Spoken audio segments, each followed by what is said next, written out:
Hey, what's going on, guys? It is G-Dog here, back with another video, and today we're going to be doing something very special. Please do not mind the dust flying all over the place. I really gotta clean this room. But anyway, today's video. Today we're going to be ranking all. How many are there?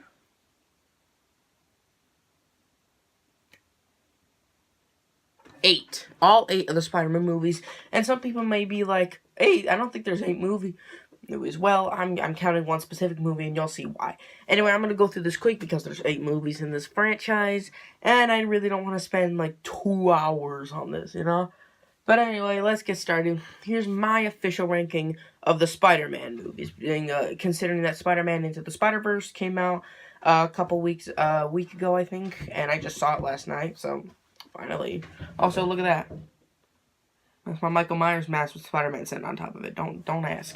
And if you look all the way over there, if you can see him, there's a Spider-Man figure. I'm trying to point towards it. It doesn't look right on the camera, I'm telling you. Anyway, let's go through this quickly. Alright, coming in number 8 is Spider-Man 3. Sam Raimi Spider-Man 3. Oh, jeez. My chair's not working.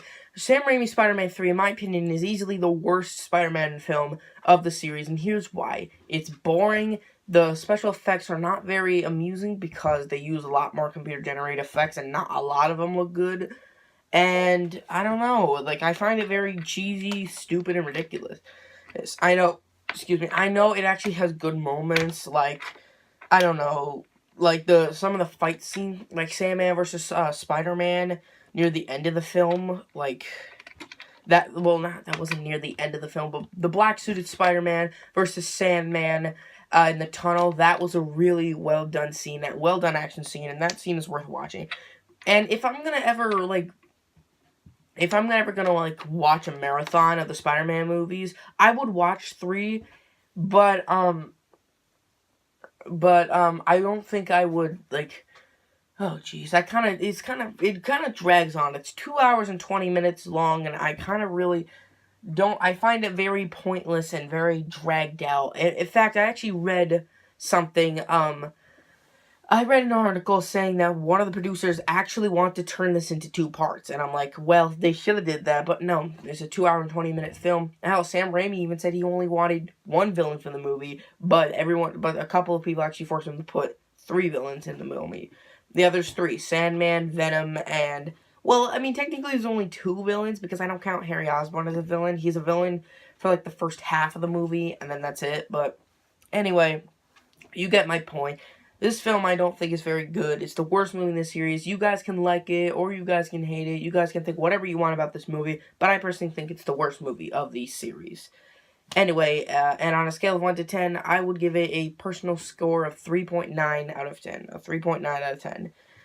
Alright, so, coming at number 7, I think it is. I think that letter is 7. Is it 7? Yeah, I'm at 7. What am I saying? Number 7, I'm actually forgetting my own list here. I'll be right back, guys. I'm just gonna pull up my list real quick. I'll be right back. Alright, guys, we're back. I got my list back up, and, I was just gonna say, my number 7 spot is the original Spider-Man movie from 2002, directed by Sam Raimi, the Tobey Maguire ones. Do I think this movie's good? Yes. But do I think it can be better in some places? Yes. Alright, I don't think this movie's perfect at all. It does have a lot of cheesy moments, and it does have a lot of, like, things that were very dated, like, they were very, much in the 2002 year, because the movie came out in 2002, yeah. But anyway, the reason why this is ranked so low is because I find it the least memorable. I'm surprised. The very first Spider-Man movie, I don't remember that much, and that's probably because I haven't watched it in, like, a week or 2, probably. But I don't know why. I don't remember much from it. Willem Dafoe's the Green Goblin, very over the top, but he's a great villain. Kristen Dunst actually does look really hot in this movie. Don't ask why I said that. But anyway, I'm just gonna peel this banana because you gotta get nutritions, I guess. But anyway, this film has a lot of good action scenes and good special effects. But I will say some of the special effects are very, like, you can tell that this was 2002 for the special effects, because a lot of them look dated and gotta finish chewing. They look dated and not very good. A lot of the CGI in this movie looks very rubbery, and it looks like it came out like years ago. Like some of the action scenes in this movie look like that they were filmed on a like I don't know, like in a video game. It looks like a video game, considering that there was a video game that came out the same year. But anyway, what do I think of it? I think it's good. Is it great? No, but it is better than the last film that I talked about, Spider-Man 3, which had a ton of problems. By the way, if you guys want, so I can make a review in the comment section below. Please tell me if you guys want me to do a review. I'm fixing the camera. If you guys want me to do a review of Spider-Man 3, going in depth about it, saying why I think it's the worst movie. But, yeah. Anyway, on a scale of 1 to 10, I'm going to give Spider-Man from 2002, the first movie, a 7.7 out of 10. Now, move my computer up. Anyway, coming at number 6 is, you guys are not going to agree with me by putting this on this list, but I have Venom. Yes, the movie that just came out on Blu-ray. Why do I have Venom on this list? Well, because I know it's not technically a Spider-Man movie, but it's a Spider-Man villain in his own movie. So, if Venom's a Spider-Man villain, I'm going to put it in the Spider-Man franchise. But anyway, what did I think of Venom? I thought it was really great. I thought it was very funny. It had a lot of great action scenes. Although, the only thing I can say that was fantastic about this film was Tom Hardy as Eddie Brock, and him and his chemistry with the symbiote Venom. That was like the best thing in the movie. Those two right there, the symbiote Venom and Eddie Brock, Tom Hardy's Eddie Brock, is fantastic, and he's much better than Topher Grace, trust me. But outside of those two, I can't really see what else got me. The final fight between Venom and Riot was pretty fun, but those like they make this film really high up on the list. Those two are what makes this film great. Everything else I just don't care for. Eddie Brock's like ex-wife I don't really care about, although that scene was pretty funny when she bit off that guy's head. But yeah, anyway, long story short, I think it was great, but it did have some problems, and there was only 2 things that elevated it so that I can make it better. What am I saying? Anyway, I'm going to give Venom an 8 out of 10. Great movie. Check it out. Buy it on Blu-ray. It's out on Blu-ray right now. Yeah. Coming number 5. Yeah, number 5 is not Venom. I just talked about Venom. What are you doing? Number 5 for me is Sam Raimi's Spider-Man 2. For me, it's easily the best Sam Raimi Spider-Man movie of the series because it just has a lot of great action. This is what really pushed up the Sam Raimi movies for me. The train fight between Dr. Octopus and Spider-Man, that is one of the best like scenes of the Spider-Man franchise. Not just of the Sam Raimi movies, but of the franchise in general. Like, that scene is so iconic. And even if you haven't seen Spider-Man 3 in years, you know about that iconic train scene when they're fighting on the train. And the ending battle, where they're in like the big warehouse with the big orb thingy. But still.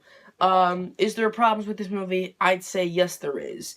Like, it does drag down a bit, especially in the extended version of the movie. Sorry, I had something in my throat.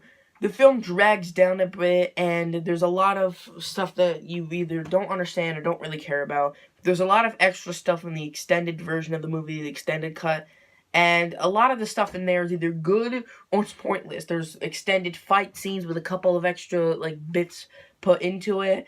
There's extra scenes with Peter Parker, Mary Jane, and everything.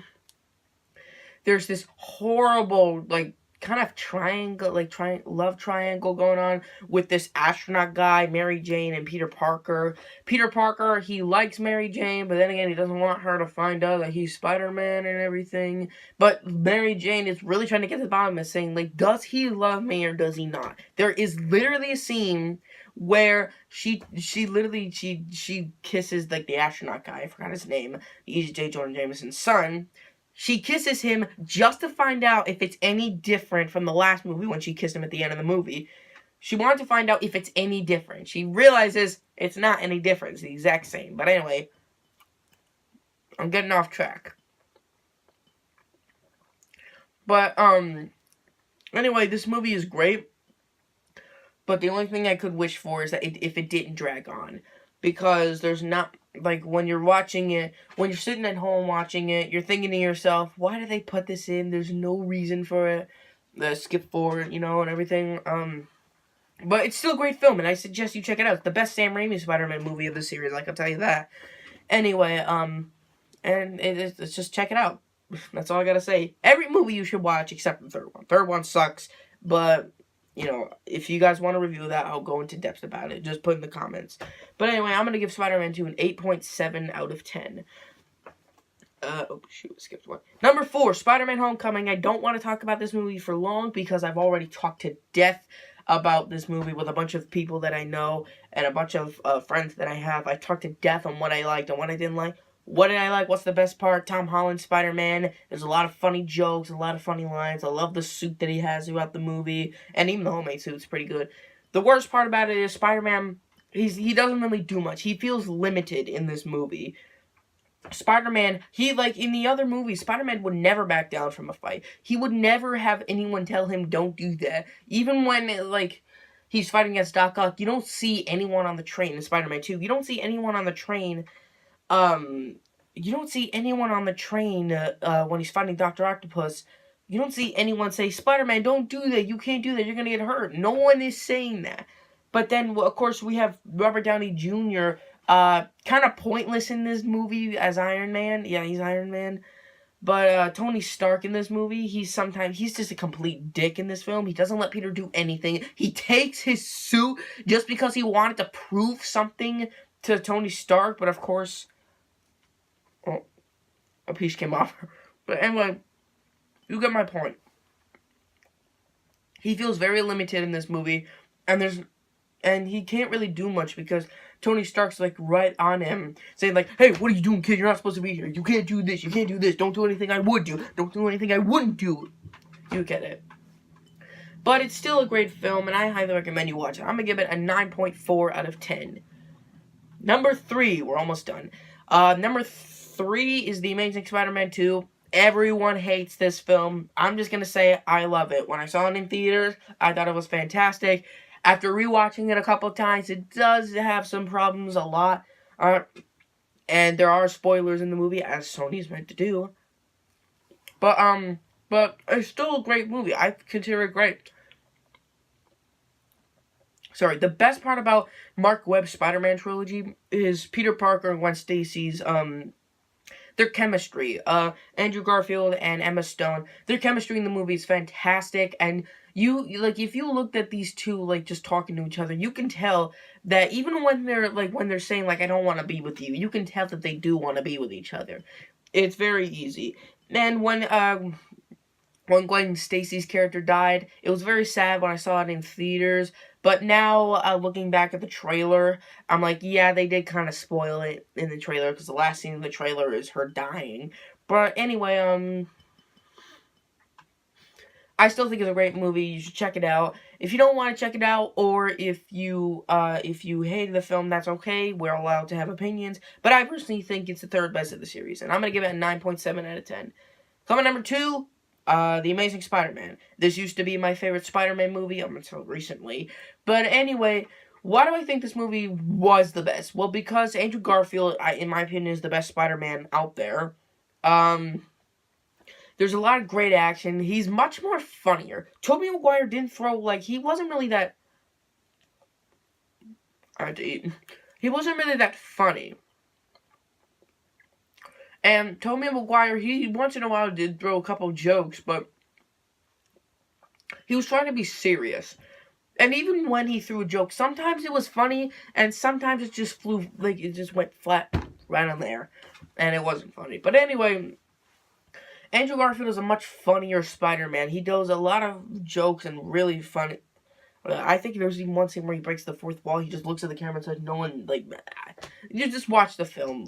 I'll play even a clip of it if I can, because I'm not really good at editing. But anyway, it's a great film. You should check it out. It used to be my favorite up until this point, but it's a 10 out of 10 film in my opinion. You don't need to agree with me, but I think it's a 10 out of 10 movie.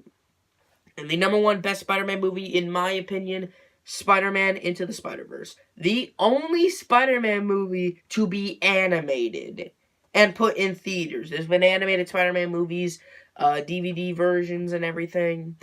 And straight to DVD, straight to TV, animated movies. But never has there been a movie that went to theaters and was animated with Spider-Man. This one, I actually wanted to see a Spider-Verse movie with the Spider-Verse, with other different dimensions of Spider-Man. And when I first saw the trailer for this movie, I thought it was kind of gonna suck because they were not showing much, and the only thing they did was say, like, there's more spider people. And I'm like, okay, we know that, but well, why don't you show a couple more? Until a couple more trailers came out, and I got excited. The cast in this movie is really good. I don't know some of the cast I don't know, but I do know a couple of voices. We have Liev Schreiber as Kingpin, which was pretty good choice. It was a good comeback for him because I don't know where he's been. We got Nicolas Cage. Oh, I'm Nicolas Cage and I play Spider-Man Noir. Yeah, I noticed that. Am I the only one who noticed that Nicolas Cage played Spider-Man Noir? But anyway, we got Spider-Gwen is great in this movie. There's like this anime version of Spider-Man. Spider-Girl, I guess. I don't know. She's literally animated like she's part of an anime, which is actually pretty good, but still. Sorry, I always like to chew. But anyway, there's also, there's Spider-Pig. Don't ask why there's a Spider-Pig. Peter Porker is his undercover name. I've been sitting back here the entire time. But anyway, I think you get my point. I really love this film. If you guys want an animated Spider-Man film that your kids will love to death, you gotta go take them to see this movie. It's in theaters right now. Or just wait until it comes out on Blu-ray so you can get it for your kids. But anyway, it's a fantastic film. Like I said, it's a 10 out of 10 film. I never said that, but it's a 10 out of 10. What am I doing? It's a 10 out of 10 film, and I think you should go watch it in theaters. Go buy a ticket or something and watch it, because it's really funny. I love the end credit scene with Spider-Man 2099. Spoiler alert. Don't ask me why. But anyway, that is my ranking of the Spider-Man movies. If you guys enjoy, make sure to drop a like. Also, don't forget to subscribe to my channel. Hit that notification icon, bell, whatever. Hit that bell when subscribe thing so that whenever I post a video, you'll be able to watch it. It may not be HD quality, but you know what? Who gives a damn? Anyway, Spider-Man, say goodbye. Alright, okay, that didn't work. Or because I tried to hide on the table, make it be like he's saying goodbye, but he's not. Oh, god damn it, you ruined my camera, Spidey. I'm gonna put you back up there. And Michael, why don't you say goodbye? Right. Bye. Okay, that one worked because I put him right in front of my head. But anyway, actually, if you guys wanted me to do a review of the new Halloween movie with Jamie Lee Curtis return, if you guys want me to do a review of that movie, put it in the comment section. And if this video, I'm going to do something really stupid here. I'm going to ask for, guys, if this video, since I'm not a big YouTuber, I don't ask for a certain amount of likes, but if this video can hit 10-ish likes, yeah, 10 likes, I will try to take a shower with my clothes on. And I am not kidding. I will make a video with me taking a shower with my clothes on. So you guys gotta hit 10 likes on this video, and then that will happen. Anyway, thanks for watching. Thanks for watching, and I'll see you guys in the next video. Bye-bye.